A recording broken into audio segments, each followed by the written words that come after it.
Naand en welkom by Laat Aand met Pastoor Brenda, 'n rustige plekkie aan die einde van die dag waar ons net vir 'n paar minute stil word by die Here, ons harte voor hom bring en onthou dat hy nog steeds naby is.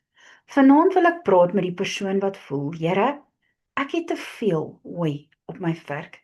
Jy's moeg, nie net in jou liggaam nie, maar diep binne in jou.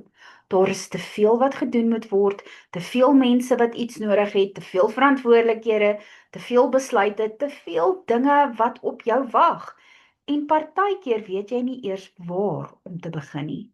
Jy doen een ding, dan onthou jy van nog 3 ander dinge. Jy probeer by alles uitkom, maar dit voel asof jy heeltyd agterraak. En wanneer jy uiteindelik in die bed klim, is jou lyf moeg, maar jou kop hou aan werk. Jy dink aan môre, jy dink aan wat jy vandag nie klaar gekry het nie. Jy dink aan mense wat wag, dinge wat betaal moet word, boodskappe wat geantwoord moet word, probleme wat opgelos moet word. En dis uitputtend. Vanaand wil ek jou sag herinner. Jy is nie gemaak om alles alleen te dra nie. Partykeer vat ons te veel op onsself omdat ons dink ons moet. Ons voel verantwoordelik vir almal se emosies, almal se probleme, almal se verwagtinge. Ons sê ja wanneer ons eintlik moes sê ek kan nie nou nie. Maar ons hou aan gee, selfs wanneer ons eie hart leeg voel. En dan raak ons moeg, kort van draad, oorweldig en skuldig, want ons voel ons behoort beter te kan wees en dinge beter te kan hanteer. Maar Jesus het nooit gesê, jy moet alles op jou eie dra nie.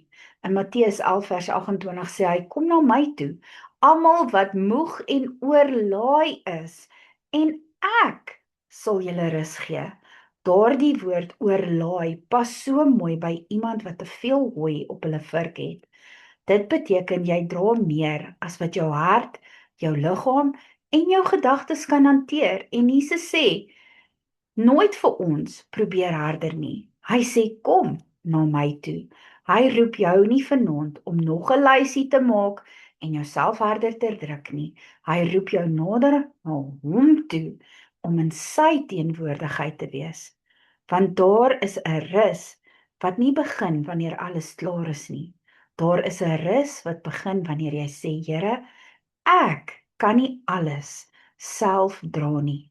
Ek gee dit vir U. Dit beteken nie jy los jou verantwoordelikhede nie. Dit beteken jy dra dit nie meer asof jy die enigste een is wat alles moet regmaak nie. God gee krag vir wat hy jou geroep het om te dra. Maar baie keer dra ons ook dinge wat hy ons nooit gegee het om te dra nie. Ons dra skuld wat nie ons sin is nie. Ons dra mense se verwagtinge, mense se probleme, ons dra vrees vir wat kan gebeur. Ons dra die druk om almal gelukkig te hou. En vanaand mag jy by die Here kom sit en vra, Papa Vader, wat is regtig my verantwoordelikheid? En wat probeer ek dra wat ek aan U moet oorgee? En dit is 'n baie belangrike vraag, want nie alles wat dringend voel is van God af nie. Nie alles wat mense van jou verwag is jou opdrag nie. Nie elke persoon moet vanaand deur jou gehelp word nie. Nie elke probleem moet vanaand deur jou opgelos word nie. Soms is wysheid om te besef, ek kan nie alles doen nie. Ek kan nie oral wees nie. Ek kan nie almal tevrede hou nie. Ek kan net gehoorsaam wees aan wat God vandag vir my gee. En miskien is dit al wat die Here vanaand van jou vra. Nie om alles klaar te maak nie, maar om net weer asem te haal en jou hart terug te bring na hom toe. Psalm 55 vers 23 herinner ons om ons sorge op die Here te werp, want hy sal ons dra. Dit beteken jy hoef nie die hele nag met daardie swaar gevoel in jou bors te lê nie. Jy kan dit na hom toe bring, jou werk, jou huis, jou kinders, jou finansies, jou bediening, jou besluite, jou moegheid, jou lysies en jou môre. Bring dit alles nie omdat jy swak is nie, maar omdat jy 'n Vader het wat sterk genoeg is om jou te help dra. Vanaand hoef jy nie te bewys jy kan alles hanteer nie. Jy hoef nie skaam te wees omdat jy moeg is nie. Jy hoef nie skuldig te voel omdat jy nie by alles uitgekom het nie. Jy mag rus. Jy mag vir die Here vra om jou prioriteite reg te maak. Jy mag vra vir wysheid om nee te sê, maar jy moet dit net na hom toe vat. Jy mag vra vir die krag vir dit wat regtig belangrik is.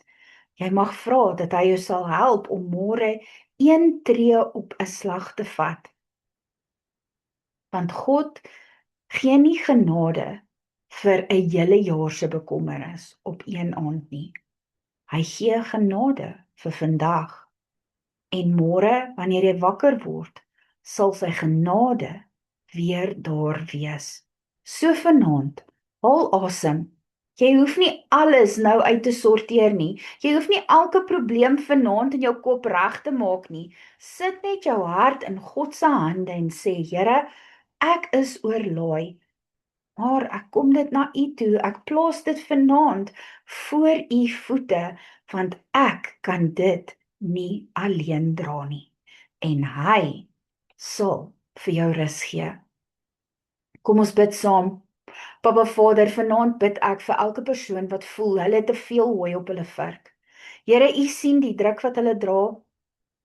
U sien die verantwoordelikhede, die lysies, die mense wat iets nodig het, die dinge wat nog nie klaar is nie, en die moegheid wat diep in hulle harte lê. Ek bid dat U hulle vanaand sal help om nie alles alleen te probeer dra nie. Wys hulle wat hulle moet hanteer, wat kan wag en wat hulle heeltemal in U hande moet los. Here, U het gesê dat die wat moeg en oorlaai is, na U toe kan kom en dat U rus sal gee. Ek bid dat daardie rus vanaand oor hulle sal kom. Heilige Gees, maak hulle gedagtes stil, kalmeer die gejaag binne in hulle, gee vir hulle wysheid vir môre, krag vir wat nodig is en die vrede oor dit wat hulle nie nou kan verander nie. Papa Vader, help hulle om nie skuldig te voel omdat hulle moeg is nie. Herinner hulle dat hulle mense is en dat U hulle Vader is. Dra hulle waar hulle nie meer krag het om hulle self te dra nie. Ek spreek vrede oor hulle harte, rus oor hulle liggame en stilte oor hulle gedagtes. Laat hulle vanaand slaap onder die wete dat alles nie op hulle skouers is nie. Ons bid dit alles in die naam van Jesus Christus. Amen. Mag die Here jou vanaand help om neer te sit wat te swaar geword het. Mag jy onthou, jy hoef nie alles alleen te dra nie. God dra jou ook. Geseënde aand. Shalom.